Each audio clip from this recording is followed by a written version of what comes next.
Morning guys, welcome back to the Sullivan family. It's Monday morning. I look a bit of a state this morning because I've literally got everybody to school and run straight out the door because I've got a consultant appointment this morning at the hospital and a scan checkup. So it's my 28-week appointment and scan, growth scan. So I've literally kind of dumped them all in school, run back and got in the car and come straight out. So I haven't had time to, so I've got hat hair still. Yeah, so I've got my appointment this morning. I always leave a little bit early because sometimes you just can't get a car parking space in this car park, and it's mostly full already, and it's like only about 9:20. But I've got a space, so that's okay. I always panic that I won't get a space and then I'll miss my appointment, and it's sod's law that whenever you're running late, you can never find a parking space. It's always when you get here in time you can get a space. I guess that's one of those things. So anyway, I had my midwife appointment last week, Thursday, I think, Wednesday or Thursday, Wednesday, I can't remember now, but yeah, everything was okay. I got my blood pressure and everything else, just a normal routine 28-week midwife appointment. I had my blood tests, and I kind of knew that they were going to come back with low iron before they even came back with low iron, because I've been feeling really tired, and I don't know if you remember when around Christmas time I was saying that I was getting dizzy spells, so I knew that they were going to kind of come back low, but they did. So I've got some a prescription to pick up this week for iron tablets, so hopefully that will make a bit of a difference. Hopefully that will give me a bit of a pick up, because I've just been, sorry I keep going that way, really tired these last few days. So fingers crossed that will, once I get, you know, a week or something out onto iron tablets, I'll start feeling a little bit more energetic, maybe a little bit less tired. Quite often this is about the time normally, anywhere from like 20 weeks, that I kind of get low iron or anemia, so it's not uncommon for me. So yeah, hopefully that will get that sorted out. So now I am off to go and see this little one and check that everything's okay.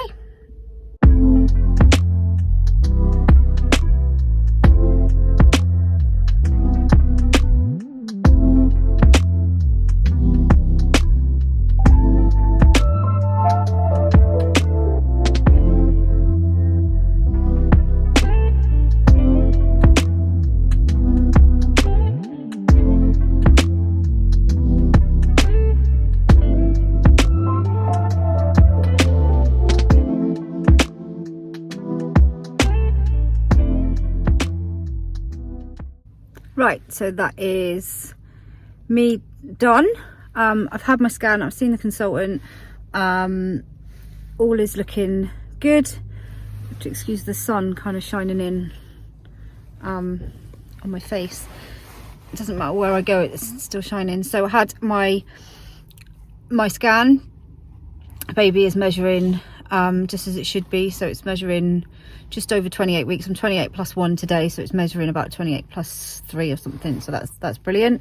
It's average 50 on the 50th centile, sorry, which is brilliant. Everything is as it should be, everything is where it should be. Still don't know what sex it is. If I was to guess, I'd say girl, but my guesses are rubbish, and I'm really rubbish at telling from the scans. But just pleased that everything is kind of where it should be, and baby was it's head down, but it flips its body from side to side, so sometimes its back is on like upwards on this side, and the other time it's on that side. So today it was on that side, so all the limbs are over this side, and it kept putting its foot over its head, so it's quite flexible. So maybe we've got another dancer. Sorry, the sun is just, I'm not complaining about the sun. So yeah, everything is okay. So I have only got one picture today because it was mainly for growth. Can't find it now. So I've got one little photo of his little face. You can tell it's a Sullivan. It's got the Sullivan nose. But now I'm confused now because I thought girl, and now I'm looking at it, I'm thinking maybe it looks more like the boys. Anyway, so yeah, all is good. The consultant wants, so I've got to go back in 4 weeks' time for another appointment, and I've also got to go back next week for an oral glucose test, which I was hoping to be able to avoid this time, but obviously I'm not going to be able to avoid it. I was really hoping that I wouldn't have to go for one. It's where you have to fast from like midnight and not drink anything or eat anything, and then have bloods taken, and I was hoping to be able to avoid it. But anyway, I'll try this way and then maybe it won't be so sunny. So yeah, that's better. See, that's better. So yeah, everything is good. I had a different consultant. I don't know where, if my consultant has left but this one, we had a new one. I had a new one today. So he put my mind at rest a little bit about a few things, which is good. And he asked me how old I was when I first went in, and I said I'm 43, which I think I am. I don't know, I get confused. I thought I was 43 this year in July, and Ben told me I was 44 this year in July, so I've lost a whole year. And he said you don't look anywhere near that age. So I was quite I was like, wow, that's a real compliment, thanks, especially as my hair is a mess and it's Monday morning, so I'm quite impressed with that. So yeah, anybody that lives in this area knows that we have our maternity unit here at 𝙵𝙵𝙵 was downgraded. So Agnes is 4, so coming up 4 years ago I had Agnes at 𝙵𝙵𝙵. We have a fantastic hospital here at 𝙵𝙵𝙵 in Elgin. You know, it's our local hospital. We used to have a fantastic children's ward, which was downgraded. And we used to have a fantastic maternity ward, which was downgraded. And it's a real shame because so we come under Grampian. So although Inverness Hospital is closer to us, that's Highland, we come under Grampian. So our closest next hospital is Aberdeen, which is an hour and 40 minutes on a good day. So it can be anywhere from an hour and 40 minutes to 2 hours to get to Aberdeen. And I hate driving to Aberdeen, absolutely hate it with a passion. Ever since we had the twins, and we had one obviously in Aberdeen and one in Inverness, so they were born in Inverness. And then obviously Erin got transferred to Aberdeen because they've got the facilities there to operate and everything else, and at the time they didn't know what was the matter with her, so she had to be transferred over to Aberdeen. So we have one in Aberdeen and one in Inverness, both so Inverness is an hour from us in one direction, Aberdeen is 2 hours from us in the other direction. And ever since then, and having to make that journey, I don't know whether it's a little bit of like PTSD over I don't really know, but I find it really hard to make the journey to Aberdeen. It makes me, I'm not too bad with Inverness now, although I do still get a little bit, but because we go to Inverness shopping and things like that, that's kind of taken it away a little bit. But I really struggle with the drive to Aberdeen. I did it not that long ago. I say not that long ago, it's probably a couple of years now, and I was okay, and I thought I'm doing really well, and then we got closer to Aberdeen and I almost started having a panic attack. It just brings back so many bad memories. Erin was so poorly, and you know, we thought we were going to lose her, and having to travel over there the day after she got transferred, and we were finally allowed to see her, and it was all such a mess. And you know, obviously she was only a couple of weeks old. We were still kind of getting over the shock that they'd been born prematurely. A week old even, sorry, she was only a week old. So it was all a really tough time, and I think I associate that now with that journey, and I find it really difficult. Now Joseph was born in Aberdeen, because I went to, all my labours have been quite quick, and with him my waters broke, but I wasn't actually having any contractions. So we went into 𝙵𝙵𝙵𝙸, but because I wasn't actually as far along, they transferred me to Aberdeen in an ambulance, which again wasn't a particularly fun journey to make in labour. And you know, it's our midwives are amazing, you know, they are brilliant. We are lucky to have the team that we've got, and you know, they're brilliant in Aberdeen as well. But it's, you know, you've got Aberdeen Hospital where everybody is, it's very, very busy, and here we've got a fantastic team, and you can only really, so you can, if you're fine to have babies at 𝙵𝙵𝙵 if it's kind of a straightforward birth. But if I'm on the red pathway, mainly because of my age and the amount of children that I've had, so for safety reasons I have to go to Aberdeen. But so my main issue is, and always is, the fact that a lot of our births have been very, very quick. And like literally, I think Toby was born in an ambulance because he was literally 45 minutes. This was when we were living down in Oxford. And my worry is obviously, as always, giving birth halfway to the hospital if we had to travel from here to Aberdeen. And that, you know, it really scares me. I'd rather stay at home. So he did at least say, you know, if you think it's coming fast, I can at least go to 𝙵𝙵𝙵. We can go there to be assessed first, which is always a weight off my mind, because I wouldn't want to make that journey to Aberdeen, not, you know, and then get stuck halfway or anything like that, because it's not how you want to go through a birth, really. You know, it should be something that's really special. It should be something that is not having to have an extra worry as to how far you've got to travel.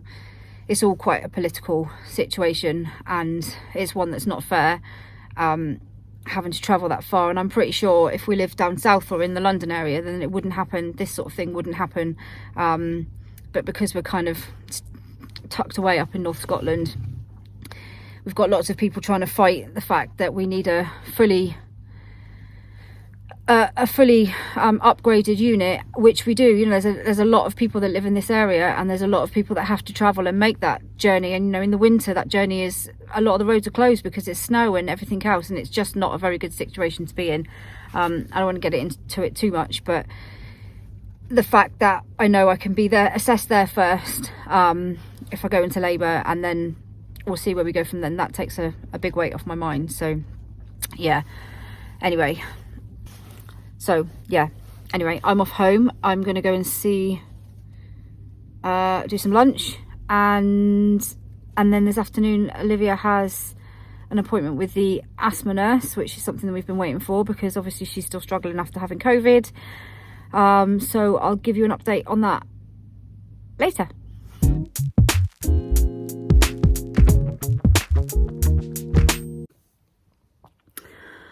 Okay, so it's me again. It's just been one of those days. I've literally just gone from appointment to appointment to dealing with other things on the phone, and I don't even know where the day's gone. So back to picking them up from school, come back, sorting out dinner. So now they're eating their tea. Ben's back from work, so yeah, they're downstairs, they're just finishing their tea. So Olivia had her asthma nurse check up this afternoon. So it's been it's actually been, probably since she's been to the asthma clinic, it's probably been quite a while, because of COVID and everything else, she's missed a few. So it was good to touch base with the nurse, just to kind of say where we're at, really. Obviously we've been down a few times with her in the last, or since having COVID, because she's been struggling since having COVID with her breathing, and it's just been a bit of a nightmare. And they've kind of said that a lot of it is to do with COVID and sort of the after effects of COVID, and that's kind of having an effect on her chest. but obviously she's 15, she's a dancer, so, you know, not having the energy to be able to do the things that she wants to do it's really frustrating, and it's had an effect on her mental health as well, I think, because, you know, Olivia lives to dance, she loves to dance, you know, it's everything. So not being able to do what she used to do and not having the energy to do what she used to do, I mean, she's doing her dance lessons and then the next morning she's waking up and she can't breathe properly, you know, because she's just so worn out.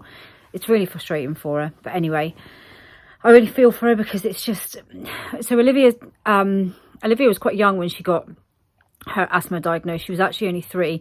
We were living in England, down in Cornwall at the time, and she had recurrent chest problems all the time, constant chest infections, constant, you know, just issues with her breathing, and they diagnosed her with asthma so she was 3.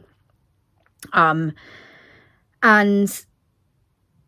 over the years we've had lots of different inhalers, and, you know, something will work for a while and then she'll almost kind of grow out of that. And I guess that's, I mean, I don't have asthma, so it's difficult from some perspective of someone who doesn't have asthma to kind of understand it all. But what I've gathered in the last sort of 13 years, if you like, you know, she'll be okay for a little while, and then something will happen and it will knock her sideways. Then normally she'll have like steroids or something. She might have to have a course of steroids, and normally will get her back on track. So a few years back, she used to have the, I don't know the names of them all, the brown inhaler and then her blue inhaler. But probably about 3 years ago, they changed her to the purple inhaler. Is it 𝙵𝙵𝙵𝙸? Is that what it's called? Changed it to the purple inhaler, which is kind of a once in the morning, once in the evening. And then obviously your blue inhaler if you need it more. And for quite a while it was working, you know, it seemed to work quite well. She seemed to manage her asthma quite well with that. Wasn't getting any particular major issues. Everything was going along fine. You almost even forget sometimes, and then something will hit her, like a chest infection or, you know, the after effects of something, and she'll end up having to have steroids or something because she's struggling. But then she'll go get back on it and she's fine again. But since having COVID, it's really knocked her like really badly. She's, a lot of mornings she gets up and she just can't catch her breath properly, and like I said, it's quite wearing for her. It's quite frustrating as a parent as well, because you don't really know what to do. You want to be able to make things better for them, and with something like asthma, you can't really, you know, it's one of those lifelong things. I think for a long time we did wonder if she, you know, because there is some children have childhood asthma and they grow out of it, and we did for a while wonder if she would maybe grow out of it. You know, maybe it wouldn't be a long-term thing, but unfortunately she hasn't grown out of it. But like any child who's diagnosed with anything, they just get on with it, don't they? They get on with it. It's part of their life. They manage it. It is what it is. And it's only when they get hit with something else that makes it worse that it kind of starts affecting them. And that's what's happened with her over the last few months. So anyway, we've had her medication changed. So she's now on a stronger inhaler, stronger steroid inhaler. And she's also been given a steroid tablet to try as well for a few months, just to see. Obviously she can still have a blue inhaler. I can't remember what it's called now. The tablet is montelukast, I think. It sounds terrible because I don't know any of the medical words for things. And I can't remember what the inhaler's called, but it's a stronger steroid inhaler for her to take. And then she's obviously got her blue inhaler as well to take when she's exercising, and this steroid tablet as well. So hopefully, fingers crossed, the combination of the 3 will do better than what she's doing at the moment, and maybe help her get a bit more of a handle on it. So fingers crossed. I've put his prescription in so I can pick it up when I pick mine up for my iron. So yeah, kind of productive in that way today. It's just been one of those days where it's just been dealing with things, appointments, phone calls, all day really. I don't feel like I've done anything else. So yeah, it's just a quick kind of quickish, when I say it's quick, it's never quick, quickish update on, you know, baby, Olivia, the day. So we are going to be back again hopefully Wednesday night with another question to be answered vlog, and then I think Friday I'm probably going to try and tackle maybe a budgeting video or one of the other ones. I haven't decided quite yet what it will be. So yeah, I hope you've enjoyed the video. I hope everyone's doing okay. Make sure you drop us a like, drop us a comment. Try and get back to, I say we, it's normally Ben. Ben kind of deals with the YouTube comments, and I try and deal with the Facebook ones. We try and get back to everybody as much as we can, because, you know, it's really, we really appreciate everyone's comments. We really appreciate everyone's interaction, and it's really nice. We love, you know, having a chat with people and stuff. So yeah, stay tuned for the next video, and yeah, we'll see you soon. Bye.